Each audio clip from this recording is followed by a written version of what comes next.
Hello everyone, welcome back to my channel. आज जो हम लोग का टॉपिक है वो ऑर्डर रैंकिंग ही है, लेकिन इसमें आज जो हम लोग करेंगे वो करेंगे सबसे कंफ्यूजिंग क्वेश्चन जो स्टूडेंट्स को सबसे ज़्यादा कंफ्यूज करते हैं ऑर्डर रैंकिंग में, जिसमें अलग अलग तरीके से रैंक दी गई होती है। अब जैसे लास्ट लेक्चर में हम लोगों ने क्या पढ़ा था, ओवरलैपिंग, मिनिमम, मैक्सिमम, ये सारी चीज़ें पढ़ी थी। उसमें हमें क्वेश्चन में क्लियरली गिवन होता है कि कोई लेफ्ट से दिया है, कोई राइट से दिया है, मिड में कौन बैठा है।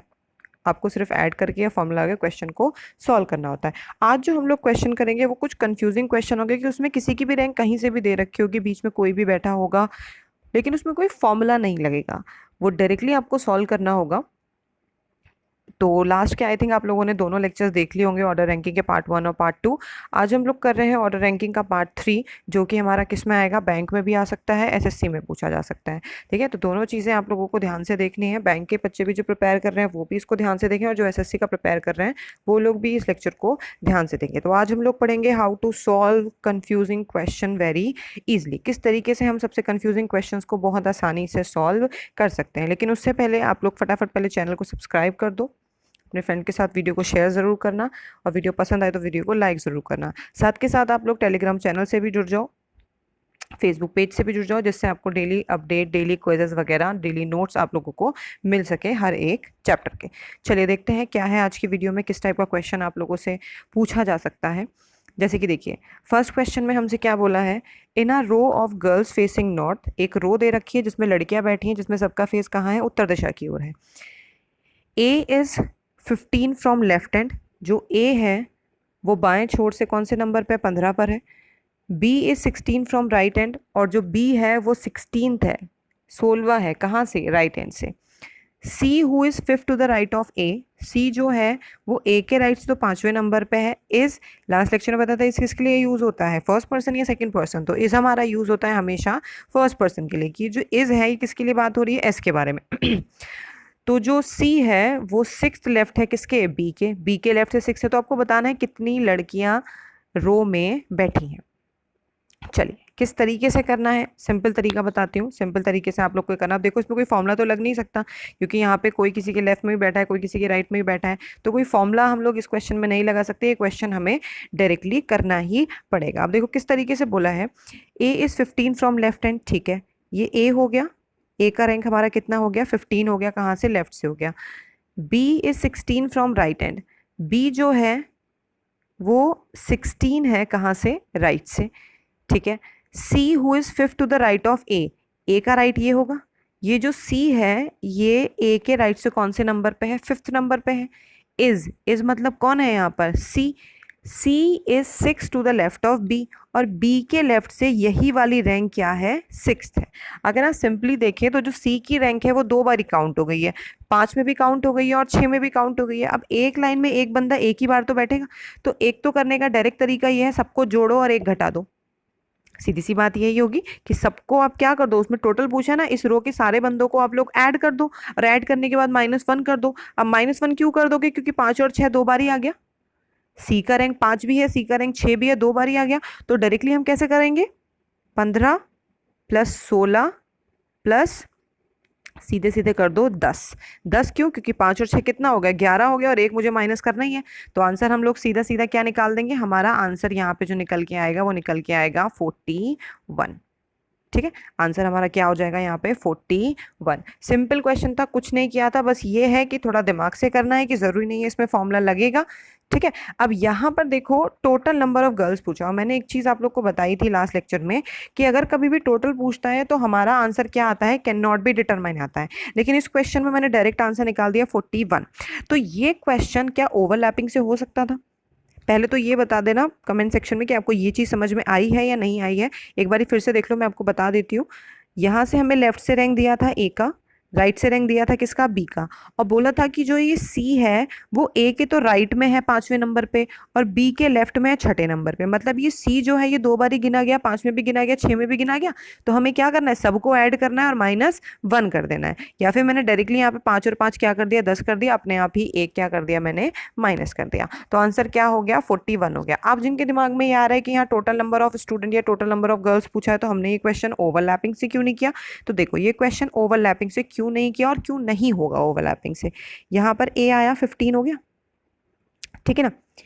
यहाँ से बी आया, कितना हो गया 16 हो गया। अब देखो क्वेश्चन में क्या बोला कि सी जो है वो ए के तो राइट में, तो भाई ए का राइट थोड़ी ना कभी भी चेंज होगा, सी कहाँ आएगा, यहाँ आएगा। लेकिन जो सी है वो बी के भी कहाँ है, लेफ्ट है, अब यहाँ पर सी आएगा। अब आप लोग खुद सोचो, क्या एक रो में सी को यहाँ भी बैठा लोगे, सी को यहाँ भी बैठा लोगे? ऐसा तो कभी नहीं हो सकता। तो ये क्वेश्चन ओवरलैपिंग से नहीं होगा। किसकी वजह से? सी की रैंक की वजह से। क्यों? क्योंकि सी जो है वो ए के राइट में बैठा है और बी के लेफ्ट में बैठा है। इस वजह से इसका आंसर हमारा नॉर्मल केस से आएगा और इसका आंसर क्या हो जाएगा, 41 हो जाएगा। आई होप ये बात आप लोगों को समझ में आ गई होगी। चलिए नेक्स्ट क्वेश्चन देखिए। नेक्स्ट क्वेश्चन क्या है? नेक्स्ट क्वेश्चन हमको बोला है 3 friends ABC standing in a Q. 3 लोग हैं एक क्यू में, एक लाइन में, ये लोग खड़े हुए हैं। There are 6 people between A and B। 6 लोग बैठे हैं A और B के बीच में, 9 लोग बैठे हैं B और C के बीच में। यदि 4 लोग C के ऊपर है, मतलब अहेड, मतलब क्या होता है, नॉर्मली जब हम लोग रो में क्वेश्चन को करते हैं तो ये हमारा अहेड होता है, ये हमारा बिहाइंड होता है, ठीक है। लेकिन इसमें ऐसा कोई ज़रूरी नहीं है कि आप अहेड इसी को मानोगे। अगर बाय डिफॉल्ट आपका अहेड ये निकल के आता तो ऑटोमेटिकली ये क्या हो जाएगा, बिहाइंड हो जाएगा, ठीक है। तो यहाँ पर बोला है कि 4 लोग जो है वो सी के अहेड हैं और 22 लोग जो है वो बी के ए के बिहाइंड है, मतलब ए के पीछे हैं।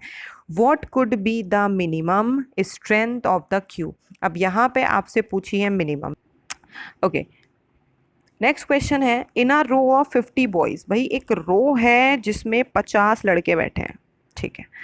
When Kamal was shifted to his left for 4th place his rank become from left and become 10। मतलब कि जब कमल अपनी पोजीशन के लेफ्ट में चौथे नंबर पे खिसकता है तो उसकी रैंक जो है वो लेफ्ट एंड से 10वीं हो जाती है।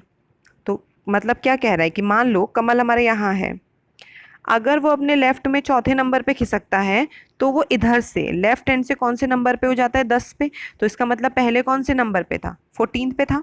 बात समझ में आ रही है ना, कि कमल जो है जब अपने लेफ्ट से 1 2 3 4th पोजीशन पे खिसकता है तो वो लेफ्ट से कौन से नंबर पे हो जाता है, 10वें नंबर पे हो जाता है। तो इसका मतलब पहले कौन से नंबर पे था, वो 14 पे। तो देख लो 10 11 12 13 14, ठीक है। लेकिन ये लाइन तो मैं ड्रॉ नहीं करनी, इसे समझाने के लिए मैंने किया है। अब आपको क्या पूछा है उसने, what was the place of Saurabh from the right hand. तो सौरभ का प्लेस राइट हैंड से क्या होगा if Saurabh was 3 place to the right of Kamal's original position.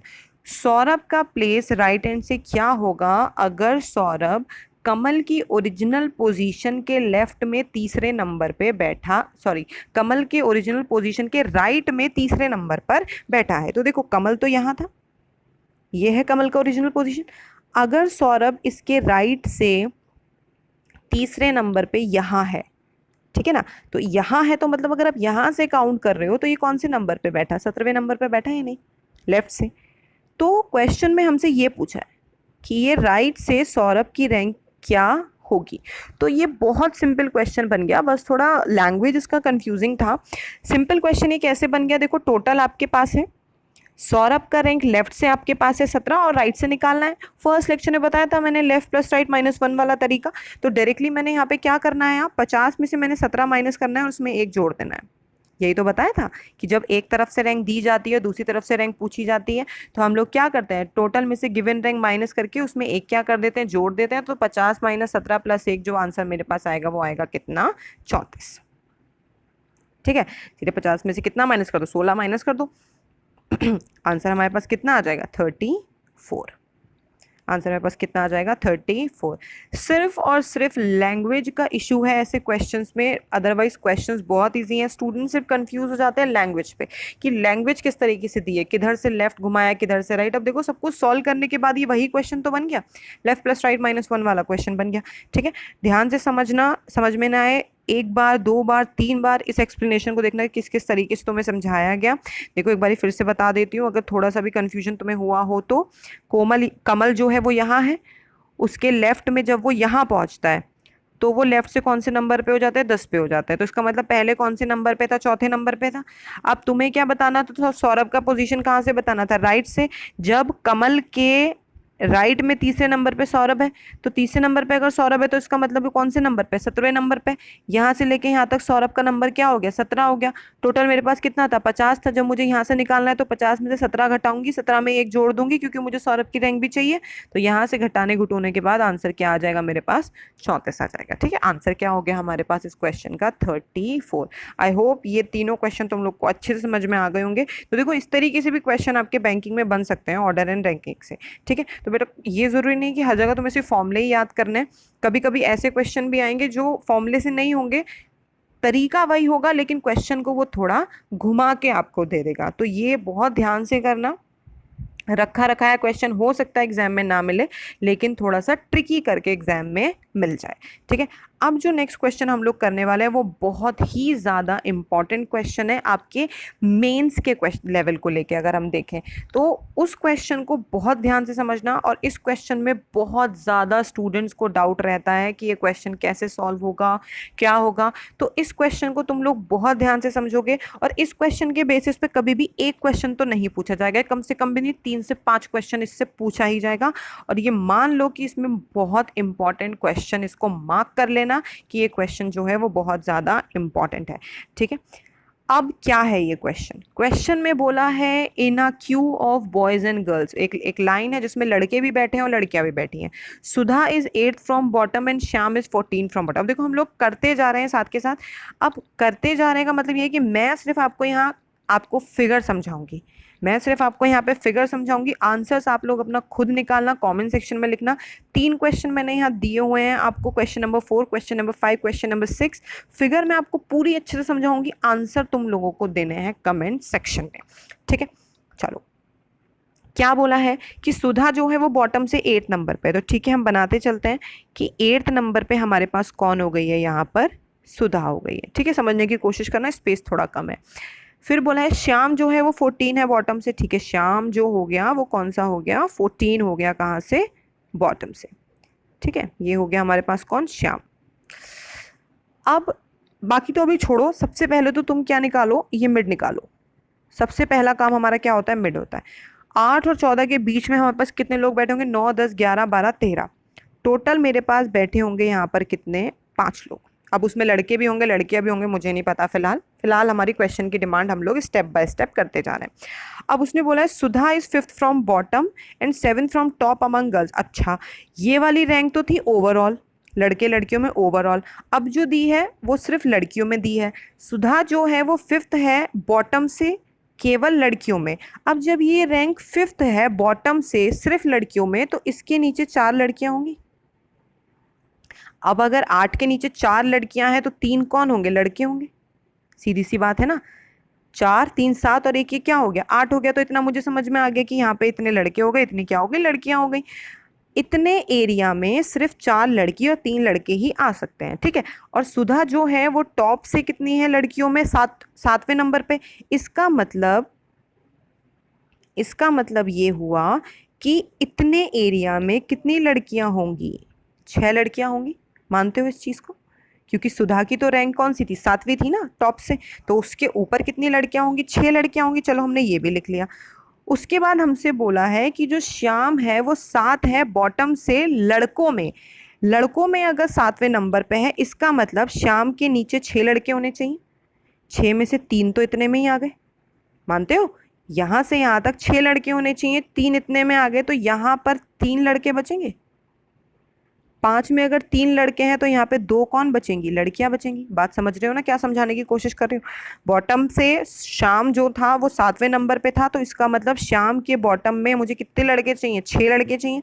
6 में से 3 तो इतने एरिया में आ गए, तो बाकी के बचे हुए 3 इतने एरिया में आएंगे। अब ये एरिया 5 लोगों का था, 5 में से 3 लड़के हो गए, 2 कौन हो गए, लड़कियां हो गई। चलो ठीक है, अब यहाँ से लेके यहाँ तक 6 लड़कियों में से 2 लड़कियां तो यहाँ बीच में आ गई, तो बाकी की बची हुई 4 लड़कियां कहाँ जाएंगी, ऊपर। हाँ या ना, तो 4, 5, 6 हो गई कंप्लीट। और टॉप से जो था शुभम बॉयज में वो था 13वें नंबर पे। अब अगर ये 13वें नंबर पे है तो यहाँ कितने लड़के होंगे, 12 लड़के होंगे। हाँ है ना, कितने लड़के होंगे, 12। ये तुम्हारा हो गया फिगर, बात समझो ना, ये तुम्हारा हो गया फिगर। स्टेप बाय स्टेप बार बार देख के इस चीज़ को समझना कि किस तरीके से मैंने बॉयज़ और गर्ल्स अबव और बॉटम से ही सब निकाला है। पूछा गया what is the total number of student in a Q. एक क्वेश्चन में अगर मैं तुम्हें बता दूं ये वाला, उसमें कोई दिक्कत नहीं है। देखो नीचे से लेके यहाँ तक तो 14 है ही हमारे पास, है ना। यहाँ से लेके यहाँ तक अगर देखो तुम, यहाँ से लेके यहाँ तक तो 14 है, 14 के ऊपर 12, 12 के ऊपर 4, तो 14 + 12 + 4 कितना हो गया, 4 4 8 0 3 3, ये मेरे पास हो गया टोटल 14 तो ये हो गए, 12 ये हो गए और 4 ये हो गए, तो इनको ऐड कर लो, 4 4 8 10।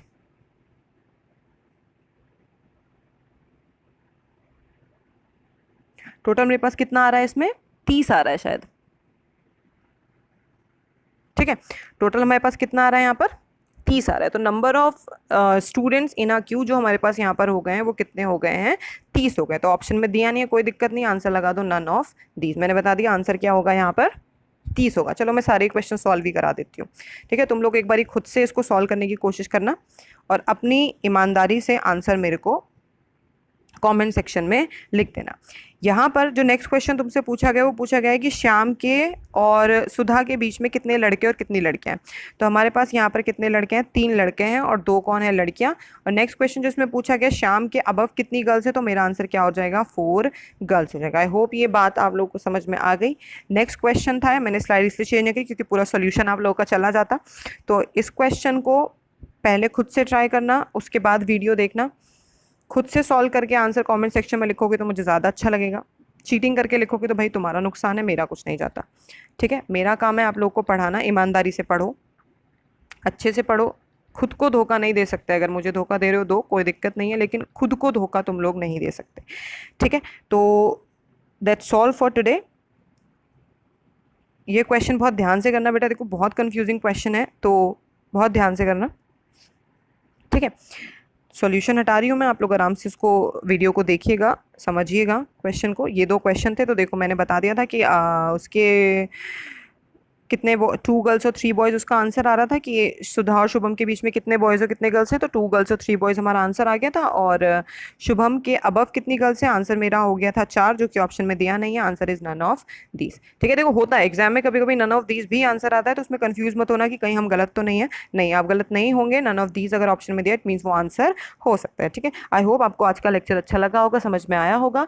समझ में आया हो तो प्लीज़ लाइक ज़रूर कीजिएगा, वीडियो को अपने फ्रेंड्स के साथ शेयर ज़रूर कीजिएगा, चैनल को सब्सक्राइब कीजिएगा। और इवन हाँ, मुझे कमेंट करके ज़रूर बताइए कि आप लोगों को कहाँ प्रॉब्लम आ रही है, आपको क्या चीज़ समझ में नहीं आई। अगर आपको समझ में आया तो लिखिए, कमेंट सेक्शन में लिखिए कि डन, जो भी आपको लिखना है लिखिए, मुझे नहीं पता, बस आपको मुझे पता होना चाहिए कि कितने लोगों ने वीडियो को ध्यान से अच्छे से देखा है, कि मैं मेहनत कर रही हूँ तो मेरी मेहनत सफल हो रही है या नहीं हो रही है। ये मुझे पता चलना चाहिए कि मैं सिर्फ ऐसा नहीं कि मैं वीडियो बनाती जा रही हूँ, कोई देख नहीं रहा, कुछ नहीं कर रहा। अगर आप लोगों को कोई चीज़ प्रॉब्लम आ रही है, आप लोग मुझसे पूछिए, कमेंट सेक्शन में लिखिए, मैं सारे कमेंट्स देखती हूँ, सब देखती हूँ। अगर वहाँ नहीं आप लोग दे सकते हैं तो मैंने चैनल बनाया हुआ है टेलीग्राम पे, जिसमें स्टूडेंट्स अपनी क्वेरीज पूछते हैं, बताते हैं मुझे आंसर्स। आप लोग भी जुड़िए, वहाँ से जुड़िए, अपने क्वेश्चंस वहाँ पूछिए, जो भी डाउट है आप मुझे बताइए, सब चीज़ें आपकी क्लियर होंगी, ठीक है। अब वीडियो को लाइक करो, अपने फ्रेंड के साथ शेयर करो, कमेंट ज़रूर करना, और अगर आप नए हैं इस चैनल पे तो चैनल को सब्सक्राइब ज़रूर करें। थैंक यू सो मच, अपना ख्याल रखिए, खुश रहिए।